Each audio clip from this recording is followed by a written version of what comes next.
আমি হচ্ছে যে ভিডিওটা অফ করেছিলাম, তাই দারচিনিটা দেখা যাচ্ছে না, ছোট্ট একটা টুকরা দিয়েছিলাম।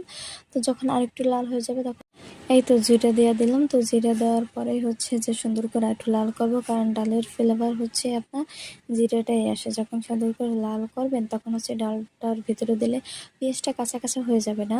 আর যদি একটু হালকা কাঁচা দেন তাহলে পেঁয়াজটা পুরোটাই কাঁচা হয়ে যায়, তার জন্য ডালের ফ্লেভারটাও নষ্ট হয়ে যায়। তো সুন্দর করে লাল করে এইভাবে নিয়ে নিলাম, দেখলাম লবণ হয়েছে কিনা। হ্যাঁ, ঠিকঠাক সবাই আছে। যারা যারা আমাকে ভালোবাসেন আর সুন্দর সুন্দর কমেন্ট করেন, আপনাদের জন্য ভালোবাসা রইল। সবসময় এইভাবে আমার পাশে থাকবেন। তো কারা কারা হচ্ছে আজকে আমার এই ভিডিওটা দেখতেছেন, কোন জেলা থেকে দেখতেছেন অবশ্যই কিন্তু কমেন্ট বক্সে বলে যাবেন। তো এখানে হচ্ছে আমি আবার একটু তেল দিয়ে দিলাম। তেল দিয়ে হচ্ছে আপনার এই তেলটা ভালো করে গরম করে নেব, কারণ হচ্ছে এটা যেহেতু আমি সুন্দর করে গরম না করে তাহলে তো মাছটা উঠবে না, তাই না?